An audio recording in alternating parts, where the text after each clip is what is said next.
ہندوستان کے اصل ٹھگ تھے کون؟ 19ویں صدی میں انگریزوں کا انڈیا کے انتہائی غیر معمولی ٹھگوں سے پالا پڑا تھا۔ اودھ سے لے کر دکن تک امیر علی خان کی سرپرستی میں ٹھگی کا دھندا چل رہا تھا۔ خفیہ طریقے سے کام کرنے والے ٹھگوں کو پکڑنے کے لیے انگریزوں کو محکمہ بنانا پڑا۔ وہی محکمہ انٹیلیجنس بیورو یا IB کے نام سے جانا گیا۔ پکڑے گئے ٹھگوں کو عمر قید یا پھانسی کی سزا دی گئی۔ ٹھگوں کے لیے انگریزوں نے سیکرٹ کلٹ، ہائی وے روبرز اور ماس مرڈرر جیسے الفاظ کا استعمال کیا۔ کلٹ کہلائے جانے کی وجہ ان کا اپنے رسم و رواج کا مذہب کی طرح احترام کرنا تھا۔ وہ خفیہ زبان رمازی میں بات کرتے تھے۔ انڈیا میں ٹھگوں کی کمر توڑنے کا سہرا major general William Henry Sullivan کو دیا جاتا ہے، جنہیں انگریز حکومت نے سر کے خطاب سے نوازا تھا۔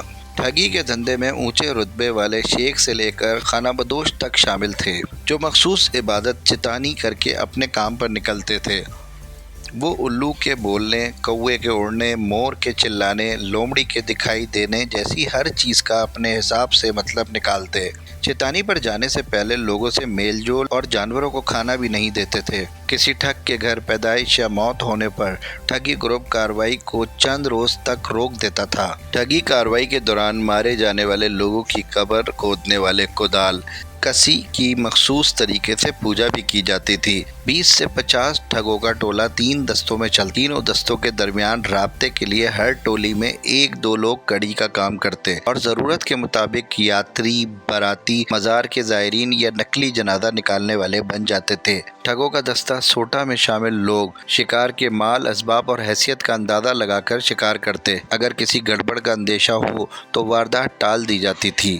سب سے آگے چلنے والے دستے میں بول یعنی قبر تیار کرنے والے لوگ شامل ہوتے تھے۔ انہیں درمیان والے راستے میں سے کڑی کا کام کرنے والا بتاتا تھا کہ کتنے لوگوں کے لیے قبر بنانی ہے۔ پیچھے والا دستہ نظر رکھتا کہ کوئی خطرہ ان کی طرف تو نہیں آ رہا۔ آخر میں تینوں بہت پاس آ جاتے، لیکن اس کی خبر شکار کو نہیں ہوتی۔ جب شکار چوکنا نہیں ہوتا اور جگہ معقول ہوتی تو گروہ کو کارروائی شروع کرنے کے لیے پہلے سے طے شدہ اشارے لدن خاں، سر بلند خاں، ہری رام یا جے گوپال جیسے فرضی ناموں کی صورت میں دیا جاتا تھا۔ پہلے اشارے کا مطلب اب کارروائی ہونے والی ہے۔ اس کے بعد ٹھگوں میں سب سے عزت دار لوگوں کی باری آتی تھی، جنہیں بھتوٹ یا بھتوٹی کہا جاتا تھا۔ ان کا کام بنا خون بہائے رومال میں سکہ باندھ کر بنائی گئی گانٹ سے شکار کا گلا گھونٹنا ہوتا تھا۔ ہر ایک شکار کے پیچھے ایک بھتوٹ ہوتا تھا، جو سرغنہ کے اشارے یا جھرنی، عام طور پر تمباکو کھا لو، حقہ پلاؤ یا گانا سناؤ پر پلک جھپکتے ہی شکار کے گلے میں پھندا ڈالتا اور آدمی تڑپ تڑپ کر ٹھنڈا ہو جاتا۔ ٹھگوں کا سربراہ امیر علی خان ایک جھٹکے میں 12 سے 15 تندرست مردوں کا کام بآسانی تمام کرتا تھا۔ اس کے بعد لاشوں سے قیمتی سامان ہٹا کر انہیں پہلے سے کھودی ہوئی قبروں میں ڈال کر لاشوں کو جنگلی جانوروں سے بچانے کے لیے قبروں کو کانٹے دار جھاڑیوں سے ڈھک دیا جاتا تھا اور پھر ٹھگ ہمیشہ کے لیے غائب ہو جاتے۔ ٹھگوں کا سردار امیر علی خان اتر پردیش کے ضلع جالون میں اپنی بیوی اور بیٹی کے ساتھ رہتا تھا۔ زیادہ تر لوگ اسے زمیندار یا سوداگر سمجھتے تھے۔